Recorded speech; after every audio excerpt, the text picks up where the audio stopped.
Okay. What I'll be sharing to you is plotting support and resistance. So, okay. Share ko lang ang ano ha. Wait lang. So, ayan. Support and resistance. So, what is support and resistance? So, support is another term for support is a floor.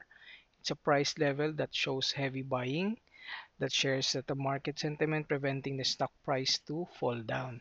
So, that is a support. Kumbaga, maraming buyer on that level. Resistance, on the other hand, is another term for it is ceiling. So it's a price level of the stock where there's a heavy market selling.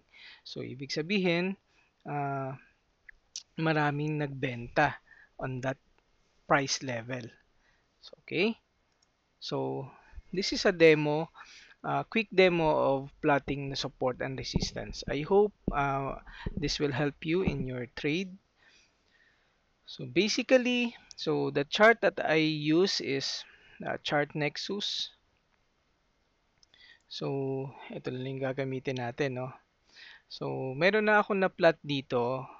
So the example here is DD, Double Dragon. So when the stock price goes high, so nag-peak siya at a certain level. So plot natin. So this is dito at the part dito nag-peak siya. So by the way, so at this level, this serves already as its resistance, no? So okay, steady natin 'yan, pero hindi pa natin alam on this part kung saan talaga yung support niya. This from this movement hanggang dito. Pero from this end, alam na natin kung saan yung uh, resistance niya. So, nung nag-correct siya dito, at this level, ito yung resistance. Okay? Pero, ah, hindi pa siya ganun ka-confirm kasi isang point pa lang yan. So, unlike dito is meron na tayong hint. 2 points touches already dito. So, let's serve this as our resistance. So, na nag-correct ang price. So, bumaba siya. So, on this level, this could be another its support, no? So, let's plot it. So, yan. Support na natin to. So, this is the support and this is the resistance. So, on this price movement. Okay? So, pero, umakyat yung stock, nag-rebound siya, nag-reverse. So, pag rebound niya, it peak here, pero hindi natin isa-serve yan as resistance. So, nung nag-form siya ng sideways or nag-trending siya on this part, nag-trend siya on a sideways, kumbaga, sideways siya on this level, we can plot its we can plot another we can call this a channel, no? So linisin lang natin, no? So again, so on this channel meron na tayong na plot dyan. So meron tayong mga certain points here na nag-confirm that this is sorry, this is our support and resistance.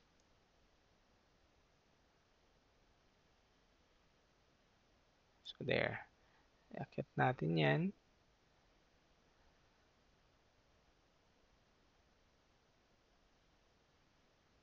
There you go. So paano yung mga parang tail or shadow ng mga excess that may serve as the kumbaga uh, excess market emotion, no? So here we have 3 points here or um, we have points here na it solidifies that our support is this level. So this level is 7.2. So ni-round off ko na lang. And on this part, this serves as our resistance na rin. So this part here, this is what we call the channel. So it corrects and nag-rebound siya and correct again, pero it only touches on the support level. The same as well with the resistance level. So nag-hit lang siya, then nagre-rebound ulit. Okay? And as it continues, so ito na yung ano natin. So this is our resistance again, and this is our support. Once the resistance is broken, kumbaga nabasag na siya, and the stock price goes higher, that resistance may serve as our support already. So magiging support yung resistance natin pag na-break siya. So in this example, our resistance here was breach. So meron tayong strong bullish candle that breach our resistance. And now, this part, this part here,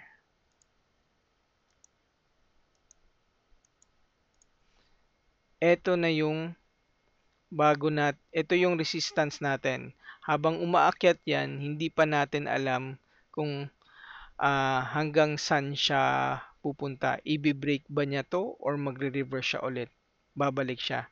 So in this case, habang umaakyat siya, we observe it and we notice that there's a certain pattern of it as well. So nung umakyat siya, so this part here serves as our resistance. But we already plotted a channel here, an uptrend channel, to check if this channel will be followed. So, okay, nung pinlat natin siya, so this part here serves as our support. And dito naman, it serves as our resistance already. So dito, if you notice, there's an attempt to break this ceiling, yung 10.2. So indeed, it was pagdating niya dito, that stock price reverse. Pero on this level, na-break niya and it tested the channel, yung resistance na dito, bumalik siya ulit. Pero the trend is still uptrend.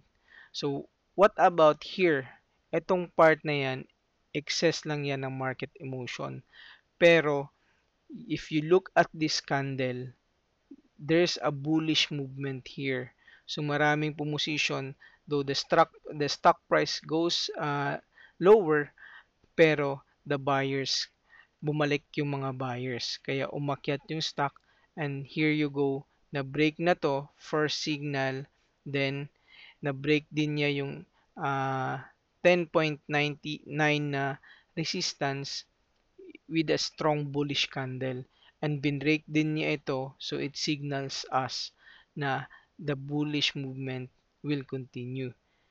On the second part here, meron tayong doji. So it's an indecision where's the market will be going, pero it was followed by another bullish candle and a strong bullish candle to push the stock price higher.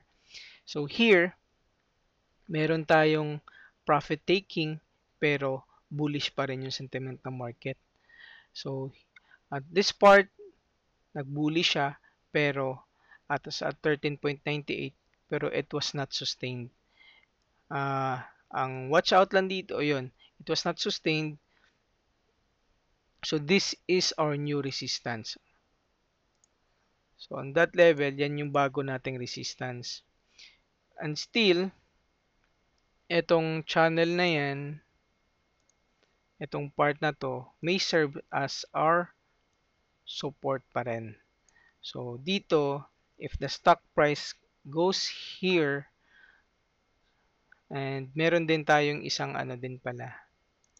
So this one may serves as our support din. So if it goes here, i-observe natin kung paano siya magre-react on this support level. And again, this is another support level.